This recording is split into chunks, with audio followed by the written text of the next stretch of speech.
여러분, 민간부채라고 이야기할 때는요, 경제 주체가 가계, 기업, 정부잖아요. 이렇게 세 가지로 두잖아요. 예. 이때 민간부채라고 할 때는 가계하고 기업의 부채를 말합니다. 가계하고 기업의 부채. 뭐 이미 여러분들에게 제가 가계부채에 관련돼서는 아주 여러 번 말씀을 드렸습니다. 그만큼 가계부채는요, 한국은행도 지금 두려워하고 있고요. 세계적인 금융기관들도 대한민국의 가계부채 굉장히 위험스럽다 이렇게 이야기하고 있습니다. 저도 기회가 있을 때마다 가계부채, 특히 자영업자들의 어떤 빚 폭탄이 자칫 가계부채로 옮아붙지 않을까. 그래서 가계부채가 금융으로 전이되지 않을까.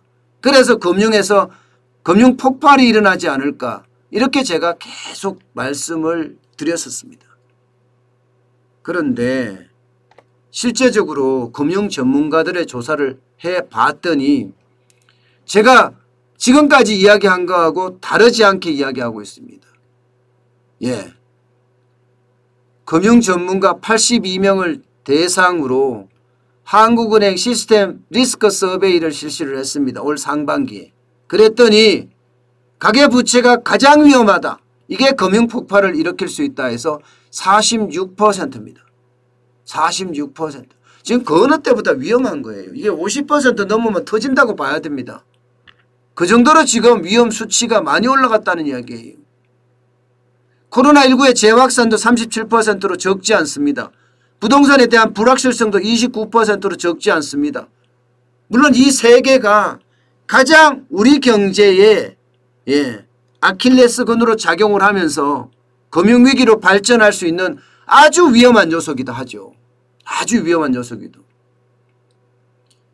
그렇지만 그 중에서도요, 제가 여러분들에게 늘 설명을 드렸듯이 가계부채가 그만큼 충격파로 다가와 있다. 이런 얘기입니다. 가계부채가. 실질적으로 말입니다. 이런 지표들이 나와 있는 거.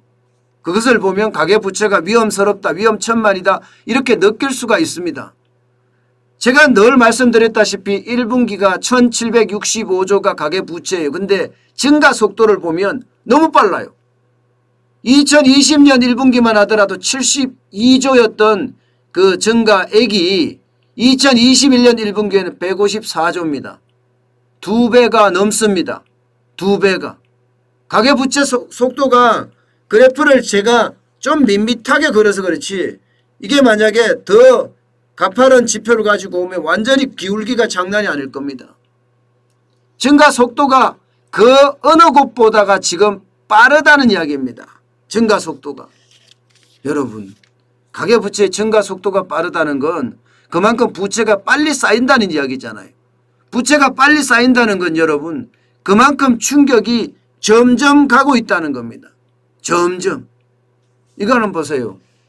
속도가 선진국에 따지면 G5에 대비해서는 여러분 적어도 2.6배입니다. 2.6배 속도가. 한국의 가계부채 비율은 103.8%고요. G5의 평균은 72.5%예요. 굉장히 많이 차이가 나는 데다가 실제로 2006년부터 2020년까지 늘은 속도하고 G5가 2016년부터 2020년까지 늘은 속도를 보면 이게 거의 5년 만에 16.5%가 늘어났거든요. 대한민국은 16.5%. G5는 6.4%입니다. 6.4%. 그러면 2.6배가 넘습니다. 2.6배. 2.6배 가까이 됩니다. 속도가 너무 빠르는 게 문제입니다. 5년 동안 올라가는 거, 문재인 정부 동안 올라가는 게 너무 가파르게 지금 상승하고 있다는 거예요. 여러분, 부채가 가파르게 상승하면 경기가 좋아졌을 때 매출도 가파르게 상승을 해야 되잖아요. 그런데 여러분도 알다시피 지금 바닥 경기에서는 절대로 매출이 가파르게 상승할 수가 없는 구조입니다. 이렇게 됐을 때는 가계부채가 폭발할 수도 있다 이런 얘기가 나오는 겁니다. 예. 여기에다가 기업 부채도 지금 만만치 않습니다. 기업 부채도 증가 속도가 G5보다 훨씬 빠릅니다. 여러분 2016년에 예, 기업 부채는 94.4%였어요. 그런데 2020년에는 GDP 대비해서 111.1%예요. 우리나라 국민 전체가 예, 한 해 동안 총 생산을 해서 그 액수를 다 합한 것보다가도 111.1%가 많다는 거예요. 충격이죠.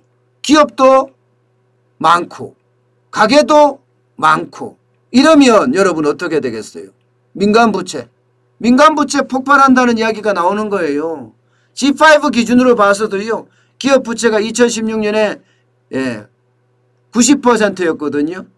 예, 2021년엔 104.9%. 이걸로 봐서도 우리가 늘어나는 속도가 빠르죠. 이렇게 늘어나는 속도가 빠르다는 건 여러분 결국 충격이 올 수밖에 없다는 이야기입니다. 자, 이 연구를 한 곳이 한국경제연구원이에요. 정경련 산하, 전국경제인연합회 산하의 경제연구원인데요. 지금 최근 5년간 민간부채 증가폭이 33.2%다. 이렇게 지금 잠정 추계를 했거든요. 그런데 미국발 금융위기가 오는 직전 5년 있잖아요. 2003년부터 2007년 21.8%예요. 21.8%. 이거보다가 지금 얼마나 올라갔습니까? 33.2%나 올라갔습니다. 33.2%.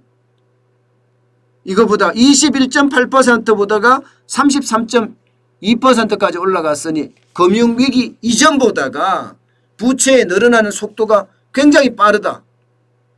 예. 그러다가 금융위기가 뻥 터졌잖아요. 지금 33.2%면 충분히 터질 수 있다는 이야기가 됩니다. 예. 충분히 터질 수가 있다는 이야기. 저는 그래서 민간 부채 위기가 금융 폭발로 이어진다. 지금 이렇게 보는 겁니다. 제일 심각하게 느끼는 거는 제가 제일 심각하게 느끼는 거는요. 예. 금융위기 이전에 2003년부터 2007년까지의 어떤 부채 증가 속도가 21.8%였는데 지금 최근 5년간이 32.2%다. 지금 엄청나게 늘어난 거잖아요. 엄청나게. 그래서 민간부채가 지금 결국은 폭발할 가능성도 점점 커진다. 저는 이렇게 보는 겁니다. 그만큼 여러분 그 어떤 때보다가 지금 민간부채의 위기 동시에 와 있다는 이야기예요. 너무 많이 늘어나요. 너무 빠르게 늘어나요. 지금 1999년 1분기에 보면 기업부채가 113.6%였거든요. 1999년 1분기가 언제입니까? IMF 외환위기 때입니다. IMF 외환위기 때만큼 지금 기업부채가 올라가고 있다는 뜻입니다. 얼마 안 남았어요. 얼마 안 남았어요. 예, 그 정도로 지금 부채에 대한 위험 커지는 거거든요. 그러면 이런 금융폭발에 대한 위기가 있으면 정부가 규제 혁파를 해서요. 기업이 돈 벌게 만들어줘야 돼요. 가게가 돈 벌게 만들어줘야 돼요. 가게가 돈 버는 것은 뭐예요? 취직을 하든지 자영업을 하는 일입니다. 그러려 그러면 비용이 적게 들어가야 돼요. 지금요. 여러분 제가 이런 표현해서 그런데요. 문재인 정부의 어떤 경제 정책은 꽉 막혀 있습니다. 완전히 꽉 막혀 있습니다. 움직이지를 못해요. 옴짝달싹을 못해요. 옴짝달싹을. 옴짝달싹을 못할 정도로 규제가 심해요. 사람을 뽑으려고 하면 최저임금 겁나. 주 52시간제 겁나. 여기다가 혹시라도 상해가 입으면 중대재해기업처벌법 때문에 감옥 가요. 감옥. 예. 게다가 코로나19 때문에 밤 10시까지밖에 영업을 못하게 하잖아요. 이러면 여러분 너무 막혀 있어서 결국은 빚을 갚고 싶어도 벌이가 없어서 못 갚아요. 소비를 하고 싶어도 벌지 못해서 소비를 못해요. 그 상황이 계속되고 있는 상황. 이것은 결국 금융폭발로 이어질 가능성이 있다 이런 얘기예요. 저는 정부도 알 거라고 생각을 하는데 지금 정부가 어디까지 어떻게 하는지 잘 모르겠어요. 재난지원금을 뿌린다는 걸 봐서는 지금 자영업자나 영세기업의 어려움을 이해하고 있다. 빨리 뿌려서 이들에게 벌이를 만들어줘서 원금도 갚고 이자도 갚게 해야 된다. 이렇게 봐야 되거든요. 그런데 원금과 이자를 갚기가 지금 요원해 보인다. 지금 문재인 정부는 움직이지 않아요. 움직이지 않습니다. 요즘 경제정책 제대로 된 거 나오나요? 요즘 부동산 정책 제대로 된 거 나오나요? 조용합니다. 조용합니다. 그러다 보니까 기업은 기업대로 힘들고요. 가게는 가게대로 지금 힘들고 있습니다. 이게 조용한 게요.